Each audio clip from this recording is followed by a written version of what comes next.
Welcome into the Talkin Tide podcast on the Pigskin Podcast Network. I'm Chase Goodbread, sports columnist with the Tuscaloosa News. Travis Reier from BamaOnline.com, the senior analyst there, along as we are twice a week here on Talkin Tide, talking Alabama football. We're going to be recapping LSU's thrilling 32-31 win over Alabama, an overtime victory in Death Valley.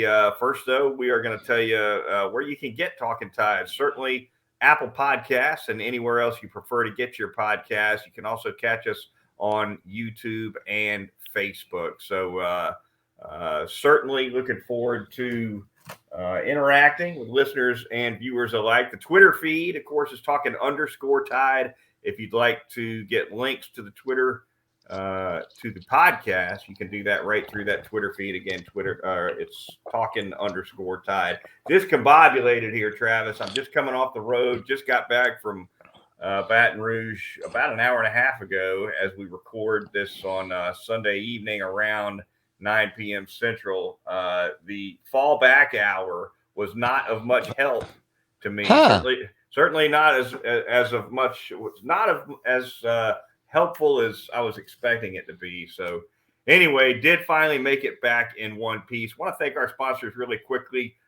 North River Dental Associates, Peterbrook Chocolatier of Tuscaloosa, and DraftKings. More on them later in the program. Right now, though, Travis, we take a look back at this back and forth battle where the Crimson Tide came up short, essentially out of SEC West contention now with their second loss of the season.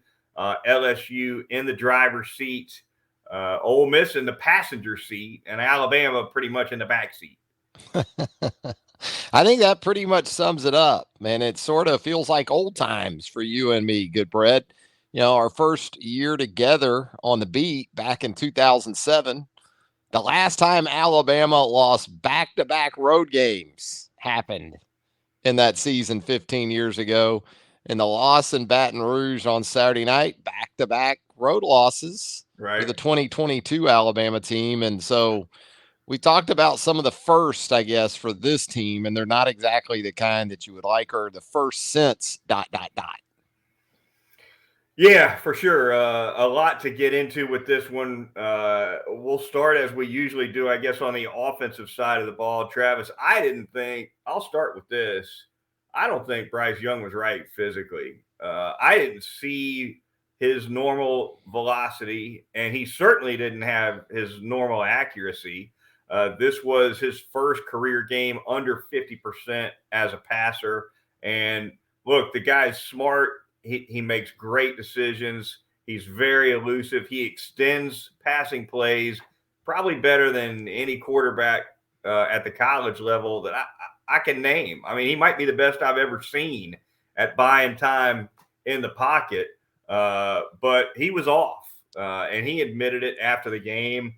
There was one – and look, you could speculate on the shoulder and whatnot. I do find it a little strange that he would look that way coming off a bye week where Nick Saban said he was finally able to practice again. Kind of would have expected to see the opposite, right? Maybe kind of a physical rebound from Bryce Young. As it turned out, his best game since injuring that shoulder against Arkansas was his first game back against Tennessee when he lit it up for 455. And then 3 weeks later, coming off a bye week, he turns in a performance where you wonder if he had it. And there was, and again, you know, I'm not speculating he got hurt on this, but there was one play early in the LSU game where he was trying to avoid a sack. He was running toward the sideline. It was very similar to the play where he got hurt on against Arkansas. And right at the end of the play, he just instinctively stretched that right arm out a little bit, and he kind of tucked it, I think, kind of too, right before he fell. It wasn't quite as pronounced as it was against Arkansas, but I saw that, and I turned to our beat writer, Nick Kelly. I said, he almost did that again. Yeah.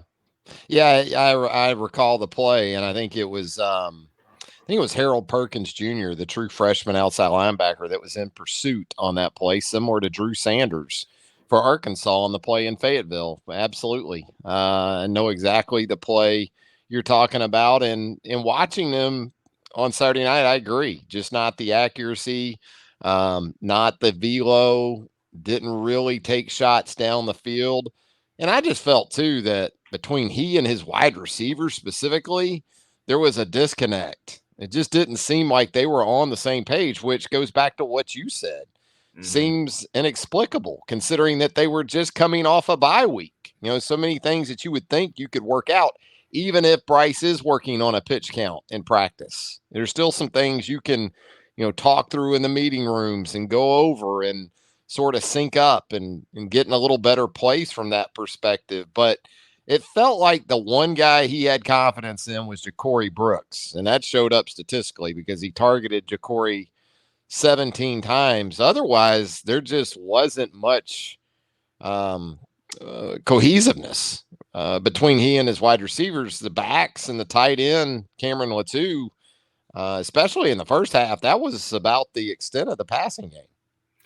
You get the feeling, and I could flip on a replay, I guess, and maybe even count how I would call it one pass against another, Travis. But so many of these pass plays all year long, really, but especially against LSU, end up scramble drill, broken plays where Young is floating around and looking for some. It's sandlot football, right? And I get it. If you're Bryce Young, you stay in the pocket. You look at the first read. You look at the second read. You got to feel the rush. Maybe you bail after 2 reads. Maybe you bail after 3. But you kind of get the sense at times, especially on Saturday night in Tiger Stadium, that Bryce Young feels better floating around and extending the play and playing that sandlot game where the receivers are having to break off of their routes and kind of get that sync and get that chemistry you're talking about with Young kind of on the fly. And it hasn't been easy to do at times for this Alabama offense this year, especially against LSU. Tough way to live on offense, man, when you can't sort of script in some easy explosive plays. And they don't do that. And I understand to an extent you're trying to protect Bryce. So you're not going to have many design play calls where you're having him on the move all that much. But I do think they could help him in terms of just a little bit of moving him, and moving the launch point and maybe sending a back across the formation and underneath and sort of the slice play that we see with tight ends that Alabama's run in the past. Yeah. To guys like OJ Howard and some of the other tight ends, just quick tosses off of action to the back, because what you're seeing right now is defenses know this too. They know the last case scenario is for Bryce to hang on to the football outside of the pocket and try to make plays with his legs other than as a passer. So, it's getting tougher to run the football as a result of this, based on how Alabama wants to run it. And we had heard from Nick Saban early last week, need more diversity in the run game. It looked like the same run game to me in terms of what they like to dial up from a play perspective. And, they hit some plays. The rushing numbers for Jahmyr Gibbs were good, but similar to the Tennessee game, the overall output wasn't, what you would call impressive. But again, when you just look at scrimmage yards between Jahmyr and Jace with the explosive play there of 65 yards, and then Roydell Williams with a couple of short yardage touchdowns, they still got some decent production from the backs. They did. I think the only difference I saw in the running game, diversity-wise, I guess, if that's what you want to call it, they turned to Roydell Williams for some couple first downs on short yardage. It looks personnel, like yeah, right. Yeah, a personnel decision. But where's an end around every once in a while, right? Yeah. I mean, if I got a defense that's just hauling ass to my back, and I'm not even talking about a long gated reverse, just to get fake here, give it the other way to an Isaiah Bond or Kobe Prentice or somebody, just to slow these people down a little bit, or a flea flicker off of action to Jahmyr Gibbs. If you're not able to get the ball down the field in the passing game, and maybe that goes back to Bryce's health, I don't know. But if it doesn't involve that, they struggle immensely. And I understand LSU played more zone, I guess, Saturday night, but there's some ways that schematically you got to be able to help not only your quarterback, but your offensive line and your running backs. Everything it seems like Alabama does right now on offense is hard. It's tough, and they pop a few plays here and there, but down in and down out, man, it's a grind. I think you make a great point about the lack of play calls where Young is moving by design in the passing game, right? Waggle action, roll out, whatever, because what they're doing now, that's not the kind of quarterback motion you're talking about, because No. what you're talking about is a design play where you're designing an extended passing play and a little extra time for the quarterback into the play. And guess what? When you do that, yeah, the quarterback might not be in the pocket, but everybody out on a route knows where the ball is going to be coming from, right? Because Young will be standing where he's supposed to stand, not in the pocket, but releasing in an area that's part of the play design. What they're getting now is Young is releasing the. Nobody has any idea. 95% of their pass plays are pure pocket oriented throws, aren't they? Yeah, exactly. But how many of them end up with Bryce Young? Throwing the football from anywhere. Nobody knows where he's going to be when he throws it, including him. You make it so much easier on run defenders, pass rushers, and Bryce, as you outlined here, and he's just so gifted in his ability to extend that he covers for a lot of that. Yeah, but it doesn't have to be this hard. It doesn't seem like it has to be, but this is what they've sort of settled on. And when you had absolute dudes on the outside like you had last year, okay. You could do this, but you got to help these guys get open too. Yeah. This group, you got to help these guys. And Bryce tries to do that, as you said, by extending plays in hoping the secondary breaks down like it did on Ja'Cory Brooks's touchdown catch Saturday night. But man, to try to depend on that down in and down out, it's a lot, isn't it? The staff put this season on Bryce Young's back, and Saturday night was the wrong night for it. It was, and we say that, and he still handed the defense a lead. What, 2 or 3 times? A couple times, yeah, in the second half. And this was supposed to be an all-time defense. And Tennessee, he handed them the lead late, handed them the lead a couple of times, 2 or 3 times Saturday night, and the defense didn't get the job done. The offense can certainly be better. Bryce was not without fail Saturday night. The end zone interception was big from a perspective of the psyche of not only that LSU team, but that fan base, because they'd seen that shit before, right? Alabama comes in right out the gate and steps on their neck. And that's what that was going to feel like before that interception didn't happen. So, look, Bryce, you're right. He wasn't perfect, but, man, in the fourth quarter, he was the only hero Alabama had. And there were no heroes on defense. No. Young is so averse to tucking it and running it across the line of scrimmage. It's like he's got a shot collar on, Yeah. And going across the line of scrimmage is going to zap him or something. And that first interception, that first interception you're talking about, it was actually a good idea, I think, to JoJo Earl, because he had a step. All he had to do was lead Earl with the throw, and instead he flicked it behind Earl. Yeah, it's a 7-point difference. Yeah, it was a 3/4 arm sort of action. It was had a defender coming at him. He tried to wrap it around him. Basically, what he did with Cameron Latou at Tennessee on the 1 touchdown pass, and this time it didn't work. But again, if there was one resilient football player for Alabama in the game Saturday night, it was Bryce freaking Young. Yeah. Because when it started to go downhill for the defense in the second half, it was over. There was no putting the toothpaste back in the tube. There was nobody on that side of the ball that could sort of stabilize that group, because offensively, there was piss poor body language in the third quarter when they were having some struggles. And I think Bryce gets a lot of credit, deservedly so, for kind of stabilizing that deal and putting it on his back and still putting his team in a position to win the game. And also Will Reichard, man, give that dude a lot of credit. The scar tissue he had to accumulate from that Tennessee game. Wasn't evident on Saturday night. He hits a big one late in regulation to get the game to overtime. So, I mean, there were some other heroes, but there weren't many other than Bryce Young. No, yeah, I had Reichert on my show notes too, Travis.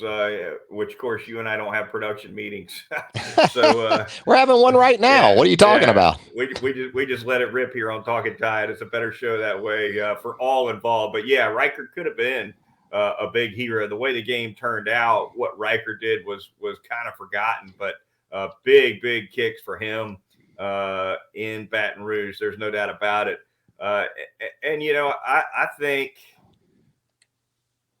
it reminded me a little bit, and we'll get to the defense here in a second. I guess we already have, but Young's performance reminded me a little bit of the Texas game in that there was all kinds of problems for the first three quarters, just out of sync football left and right, a lot of struggles, a lot of 3 and outs, some bad field position.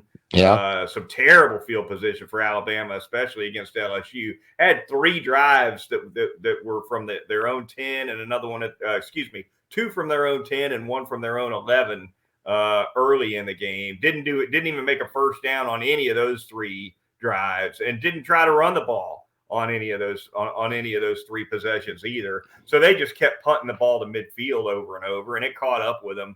Finally, when LSU scored their first touchdown, LSU's first touchdown drive was a 49-yard drive coming off of one of those punts that Burnip had to knock out of his own end zone. But then in the fourth quarter, just like at Texas, you started to see Young pull it together a little bit. You started to see a little more cohesion, and in overtime too. I mean, he did everything he could do in overtime. But it ultimately it was not enough. But from a grit and a guts perspective, I got nothing but a tip of the hat for what I saw from Bryce Young. No, and he pretty much decided there down the stretch that he was going to ride. He still continued to spread the ball around a little bit. Latu and Jermaine Burton had a 15-yard catch, I think it was, on the drive to go down and get the field goal that was third big. down, right? A third down for that Burton. And JoJo Earl had a big one too there in the fourth quarter on a little corner route. But again, it felt like he was going to ride with Ja'Cory and Jameer for the most part. Those were going to be his 2 guys.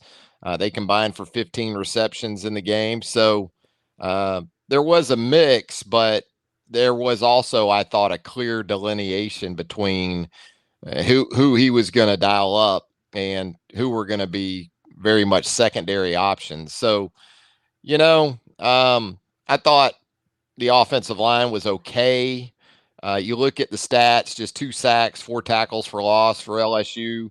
But then you have to factor in a lot of the stuff that Bryce does to kind of help that group. And there's times where he hurts them too, because they don't, a frustration for an offensive lineman too is when you don't know where your quarterback's going to be a lot of times. But Bryce isn't one to ditch very early too, and he will work up in the pocket before he'll start to make some alternative sort of decisions there, and as far as his navigation goes. So no, it just, it's a situation where you're right. I thought it was reminiscent in some ways of the Texas game. I thought it was reminiscent in some ways of Texas A&M, where you had an opportunity on the last play of the game to make a play defensively, and this time it didn't happen. But the common denominator in all this, as we've talked about, is Bryce. And I thought Jameer was good once again. He had over 160 scrimmage yards, so you don't have a problem with that. He took a big shot early in the game. I think he's still dealing with something shoulder related, upper extremity related, because they had a tight shot of him on the sideline after that, and he looked like he was feeling it a little bit still. Speaking of working up in the pocket, same could be said of Jaden Daniels. Looking at the Alabama defensive performance, got sacked 6 times, Travis, but seemed like it was always -2, -3, -1. 6 sacks, lost 15 yards. Right. So that's not 3 yards a sack. You're right. Right. So that was certainly a factor, and you credit Daniels for that, right? Because a lot of these guys who think they're faster than everybody on the field at the quarterback position. They like to go out the back gate and end up losing 14 sometimes with these sacks. But that wasn't the case with Daniels, and of course he ended up hurting Alabama a couple times, getting across the line of scrimmage, especially of course in overtime. Alabama's defense looked beat on that overtime run by Daniels.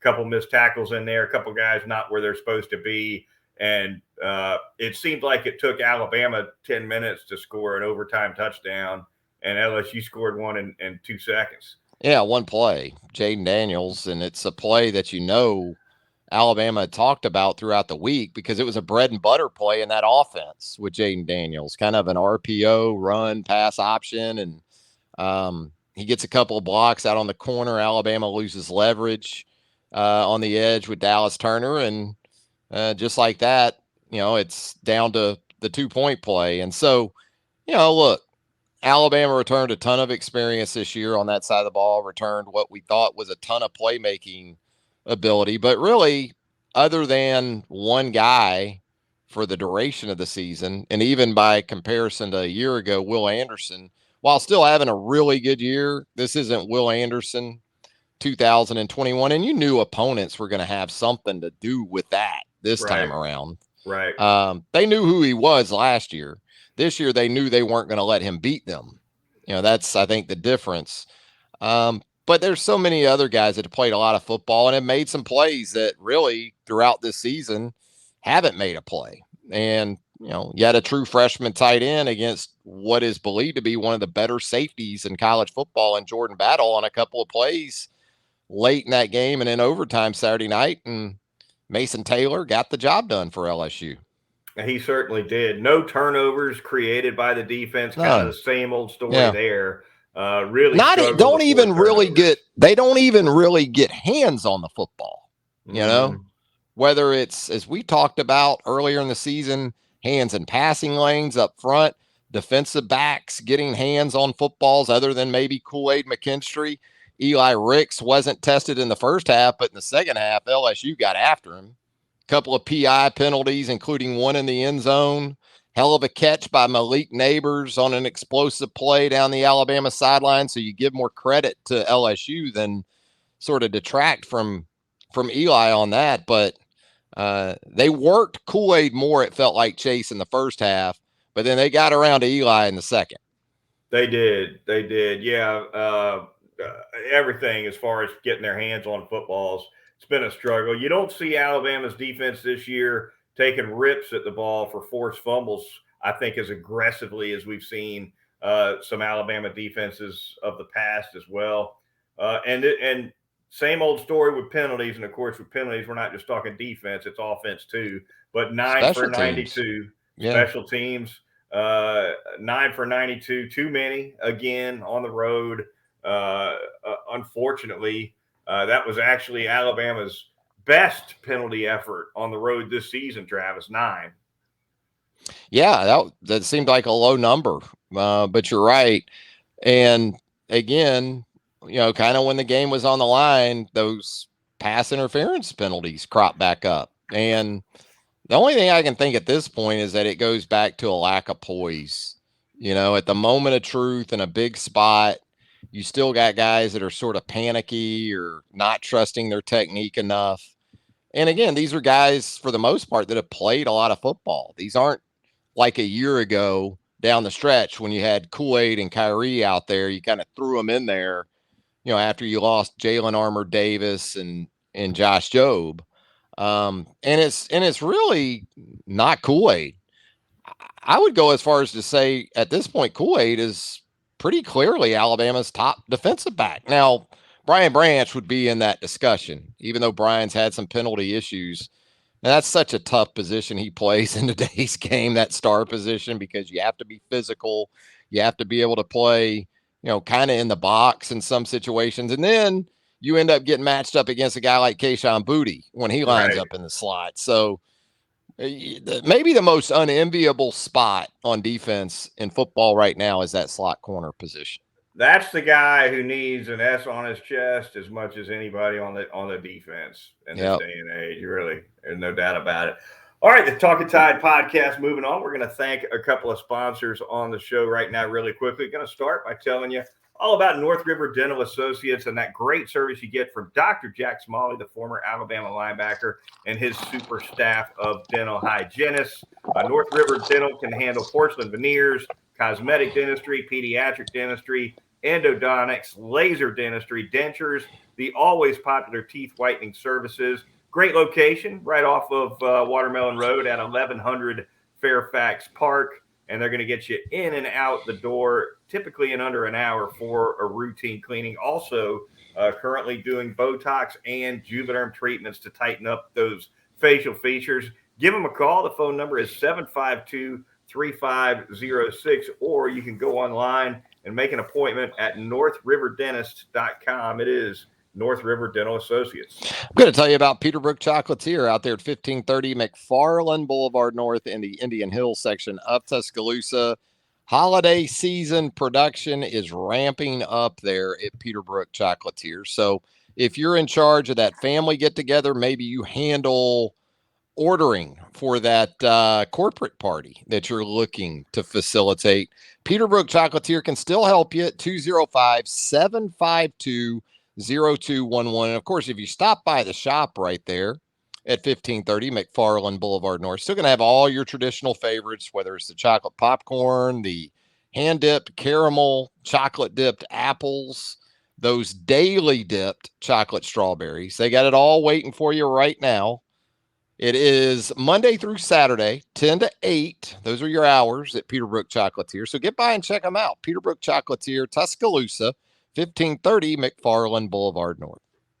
Finally, going to tell you about our corporate sponsor. That would be DraftKings. The action in the NFL is going crazy. Big upsets left and right. Saw the New York Jets knock off the Buffalo Bills today. We saw those Jacksonville Jaguars, our Jaguars, Travis, break a losing streak and get it done against those Las Vegas Raiders. And you want to get in on that? Hey, the place to do it is certainly with the DraftKings Sportsbook app.